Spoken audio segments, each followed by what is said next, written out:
Hello and welcome to the second video on the Super Bits and Bobs YouTube channel. Now today I'd like to talk about one of those moments in gaming where your pants are completely blown off, and for me it was the discovery of the Neo Geo.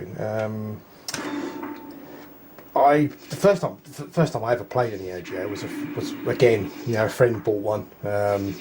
Quite a rich guy, he sort of owned his own company, so the cost of the cartridges wasn't particularly a particular problem for him. But I remember seeing it, and sort of coming from the Mega Drive and Super Famicom, which sort of classic consoles in their own right, this was just a completely different. There was just something about it that was completely different. The whole design of the console, the cartridges, the artwork on the front of the cartridges. On the cases, the visuals, the audio. It was just, it was one of those moments where I was genuinely blown away. Not necessarily from a gameplay point of view, but just visually, and with the audio. It was on a different level completely. Obviously, you'd expect that when you look at the cost and the fact that it was an arcade machine. But the fact that you could have this going on at your home. At the time, sort of in the sort of like 1990, early 90s, was amazing, really. And Magician Lord was one of the first games that I ever played on the Neo Geo, and it, as you can hear, the audio is absolutely fantastic. Look at the animation on the skeletons there, just superb. There was, I don't know what it was about SNK and the guys who developed games for the Neo Geo. But they just seem to bring something out in the games. There's a real quirkiness. The games are hard, there's quite a lot of fun as well. And I think that's, although I love playing sort of Konami and Capcom, etc., sort of games from at the same time, from the same period, they always seemed a bit sort of more po-faced than the Neo Geo games. I'm not sure why. But the Neo Geo, the guys just had something going on with the console and the sort of games they were developing for it. And it really was, just for me, the whole thing was just fantastic. I was one of those guys, probably like a lot of you really, that couldn't afford to, it was a bit rich for me really. I did own a Neo Geo at the time, and on a number of occasions. I was one of those guys who would buy a Neo Geo, sell it, get a game or two and then sell it because it was far too rich for my blood. Regret selling it. Buy it again, end up with a game or two, sell it again. It just didn't. It was. I'm sure we've all been there with the Neo Geo where we've owned one, decided it was just too rich for us, and we sold it and bought something else. And I always regretted selling it whenever I did sell it, but practicality didn't come into it, or common sense for that matter. You bought one, you saw it, and you thought, I'm going to have one of those, and you got one, you got rid of it, you immediately regretted getting rid of it. And you got one again.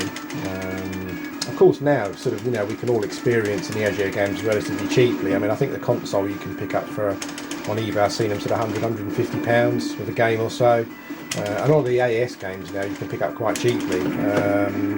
Certainly, some of them like the Metal Slugs, etc., are still quite expensive to buy on the AES, and you've got to be a serious collector to get into that sort of stuff. But if you've got a Super Gun or a cab, as I'm sure you're aware, pick up an MVS motherboard and you can pick up the MVS versions of the games very cheap. I got Magician Lord for £20 on the MVS, and label's nice and clean, which sadly is quite an important thing for me. And the cartridge is nice and clean as well. So yeah, I think it's one of those systems. I think everyone needs to experience it. The gameplay's not always fantastic, and quite often it's very basic, but there was something about the games, the design of the visuals, the audio design, that really made it stand out. Magician Lord, though it's bastard hard, is one of my favourite games. Now the game does have a reputation for being very hard, and this is the reason why these flying guys, they're quite random where they appear. They just seem to pop out of nowhere and fire bullets at you, and it can be annoying.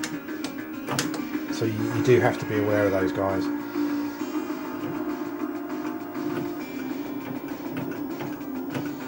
But this was one of the earlier games, I believe, on the Neo Geo. I think the MVS, the arcade version, came out in 1990, and the home versions came out in 1991.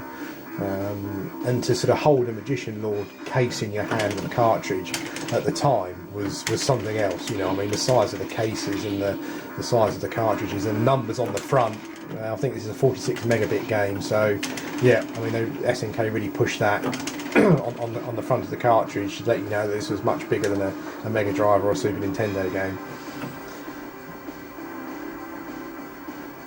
I think we're approaching the second boss now.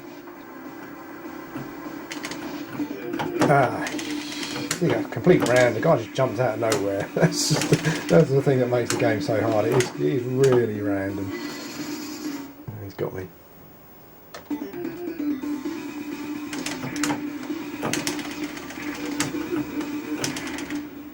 We go up to the second boss, and it's going to be very difficult without any power-ups. The thing I found with Magician Lord is that it's like the Gradius of platform games. If you lose your power-ups, it's really difficult to carry on with the game. Not as impossible as Gradius, I don't think, but it really does help if you've got your stronger weapons. I mean, if I'd have had the ninja, this guy would have been dead by now. You know, the stronger bullets would have killed him very quickly. So this could be where the video and the game ends. If I can get some lucky hits in, maybe. I'm not playing very well because I'm trying talking at the same time. I do apologise for that, it's really rubbish. But it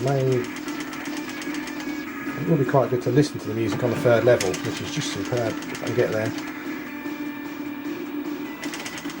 There we go. I believe this is a level. I mean, the music on this level is just fantastic.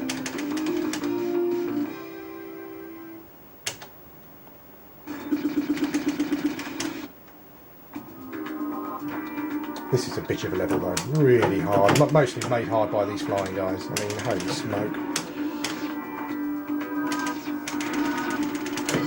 Ah, dead.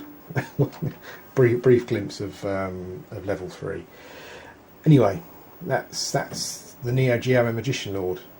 Fantastic games on the machine. It really was one of those moments that sort of, you know, defined gaming for me when I think back. And I hope you enjoyed the video. Thanks a lot.